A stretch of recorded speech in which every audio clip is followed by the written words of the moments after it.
Hello, hello. All right, so in this video, I want to show you guys a couple Bluetooth receivers slash DACs with XLR output. And the reason why I'm doing this is I've been getting some questions lately.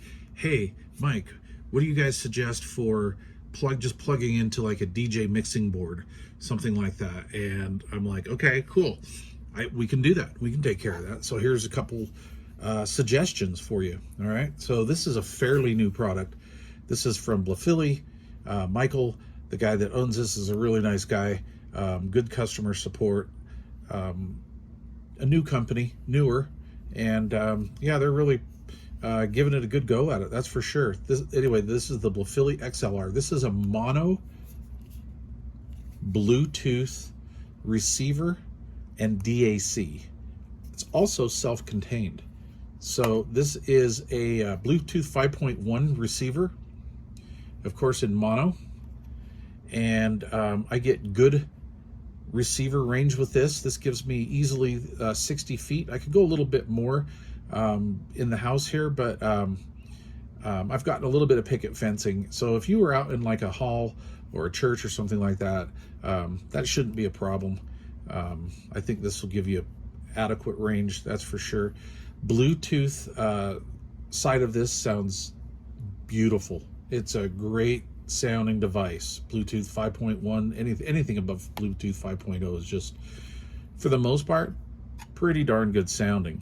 Very easy to pair. I like this. Again, this is in mono. If you're going to use or need stereo XLR output, then you would need two of these. That's going to run you about $100 for a pair, but they're about $49-50 a piece otherwise, bought, separately. We have a couple function buttons here. This is for basic functions like pairing, and then of course you would want to pair your other identical unit to, say, this one or vice versa, but there's basically a master and slave type setup, and that's how that works. That's an electronics term, people. All right. On the end of the device, we have USB-C input. This is for powering the device, charging the device, because it is self-contained, and you could also use this as a DAC. And so you could play music files from your laptop, computer, whatever, through this and into your board. Not a fan of the way this DAC sounds. I could go into specs. I'll tell you what I'll do. I will leave some links below in the description box for both of these units, and then you guys can go check out the specs and you'll actually see it. I don't really think this, I think that was more, the DAC thing was more of an afterthought, and more than likely probably just an option that comes on the Qualcomm chip section on this. So anyway, again, good range, very good Bluetooth sound, and yeah, 13 hours of runtime, about 13 and a half. I lost track the last time I did it, but anyway, it's rated for 10, and it took me about 2 hours and 45 minutes or so, somewhere in there to charge it fully, but I was getting like 13 plus hours, and that's pretty good. This is a great option for just like the mobile guy, or maybe a street performer or something like that. So in a lot of cases, you're not going to need stereo anyway, so this would work fine. I used it into my little Behringer unit here for A/B comparisons with some other units. I just thought I'd throw it against some higher dollar units, and it kept up with it just fine. Again, not the greatest DAC in the world, but totally portable and a nice little device to have in your bag. Definitely make a great little backup device too if you didn't want to use it solely as the main device. All right, so if you need two XLR outputs, you want stereo, you want a better, I was going to say a little better DAC, no, you want a lot better DAC, then go with the B3 here, the Blafili B3. I really like this. I'll start on the front.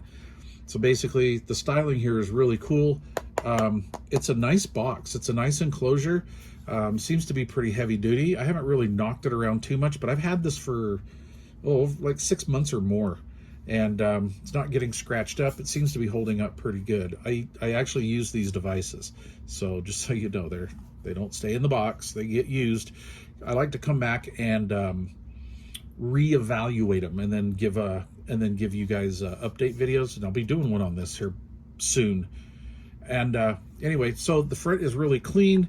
We have power control. You can actually turn it off if you want to, and then this is it's a multifunction button, just basically on, off, and pairing on the back of the device. And this is not self-contained, so you're going to need to give it power all the time. All right, so on the back of the device, we have our little SMA connector for the antenna, which I forgot to get out. It's about that tall, you know, adjustable as well. So we have our SMA for our external antenna, our USB-C input for power, right? If you're going to use this as a Bluetooth, this would just be basically used for power. If you're going to use it as a DAC, then this powers up the device and inputs your music in that way. As far as our outputs go, we have optical output, coaxial output, unbalanced or just standard RCA output, and then stereo XLR balanced output as well. Good hot output on this, by the way. This is a beautiful sounding device. It's like Bluetooth 5.1, maybe 5.2. I don't know. Check out the specs. I'll leave those links down below. But yeah, really nice sounding device. I really like that. The little OLED screen, you can read it in the daylight, and then it's pretty soft at night, so not hard on your eyes. You know how blue can really mess with you. But anyway, nice little unit, and about 100. You know, your give or take, it's like about $100. So anyway, there's a couple ideas, couple suggestions. They both sound great in Bluetooth mode. This one accelerates in Bluetooth and DAC. Again, stereo XLR out, mono XLR out. I can see a lot of uses for this, definitely. Pretty neat little device. So about, you know, 50, 100, give or take. And you're good to go. You don't need any conversion plugs or anything like that. Maybe just grab some spare XLR patch cords out of your bag and you're pretty much good to go. That's what they're made for. They're made to interface with this kind of stuff. So anyway, if you have any questions or comments, please leave them down below. If you have not yet subscribed, please consider doing so. And thanks for watching.